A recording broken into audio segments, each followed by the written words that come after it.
उमेश मिश्रा जी, दिल्ली से। कैसे? गुरुदेव, आपके चरणों में कोटि-कोटि प्रणाम। गुरुदेव, क्या शत प्रतिशत भजन से ही भगवान के दर्शन होते हैं या किसी दान पुण्य भी इसमें सहायक है? नहीं, कोई दान पुण्य सहायक नहीं है। दान पुण्य एक शुभ कर्म होता है। भजन की प्राप्ति से, भजन करने से ही भगवान की प्राप्ति होती है। किसका प्रश्न है? हाँ, भगवान ने कहा अनन्य चेता सततम यो माम स्मृति नित्यसा तस्याहम सुलभा पार्थ है नित्य युक्त योगिना। भगवान ने स्वयं कहा है जो मेरा अनन्य चिंतन करता है, अनन्य चिंतन भजन ही कहते हैं, जो मेरे से युक्त होकर मेरा अनन्य चिंतन करता है उसके लिए मैं सुलभ हो जाता हूँ। दान पुण्य के लिए स्वर्गलोक आज बने हुए हैं, महारलोक बने हुए हैं, तपस्या के लिए तपलोक बने हुए हैं, ब्रह्म ऋषियों के लिए जनलोक ब्रह्मलोक तक ये सब बने हुए हैं। लेकिन भक्तों के लिए भगवान का जो निज धाम निज रूप वो भजन से ही प्राप्त होता है। वो तपस्या और अन्य साधनों से नहीं मिलता।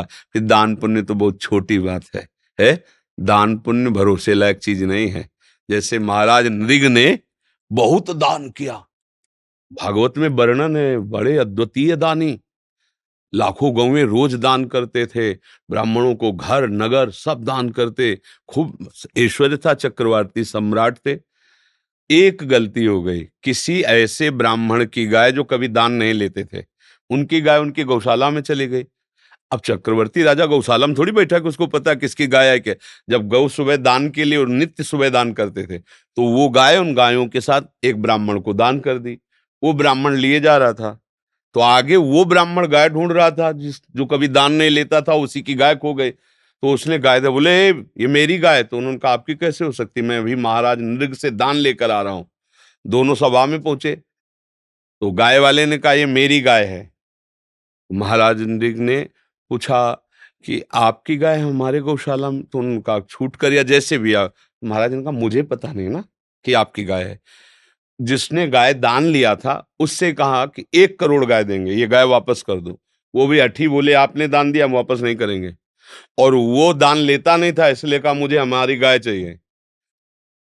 महाराज ने चुप केवल ऐसे देख, क्यों क्या उत्तर दे, कोई उत्तर ही नहीं बन रहा ना। जिसको गाय दी उसको दे रहे हैं कि और गाय ले लो, ये गाय वापस कर दो, वापस नहीं कर रहा। और जिसकी गाय है वो दान लेता नहीं है, वो अपनी गाय लेना चाहता है। अब चुप रह गए, कोई निर्णय नहीं। वो जो गाय वाला था निराश होकर चला गया, उसका अपराध बना और द्वारिका के कुएं में गिरगिट बन करके जन्म हुआ महाराज नृग का। पर यह है कि भगवान बड़े कृपालु हैं, देखा था कोई अपराध नहीं है, पर ऐसी गति को प्राप्त हुआ।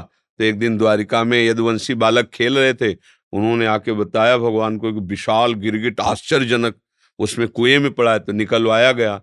जो ही भगवान की दृष्टि पड़ी तो उनके अपराध नष्ट हुए और वो भगवत स्वरूप होकर के। तो उनका तुम कौन हो, तो बताया सबको कि मैं महाराज नृग हूं, मेरे से इतना अपराध बन गया था तो गिरगिट बनना पड़ा। और अगर भजन करते हो, नाम जप करते हो, भारी से भारी अपराध बन जाए तो भगवान उसका दंड नहीं देते। जन अवगुण प्रभु मानन काऊ, दीन बंधुवति मृदुल, उसके पाप का नाश करके भगवत प्राप्ति करा देते हैं।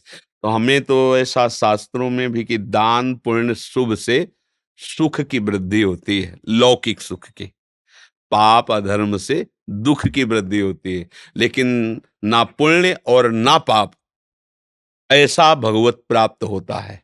जिसके पाप क्षय नष्ट हो गए, पुण्य भी समाप्त हो गए, वो भगवान को प्राप्त होता है।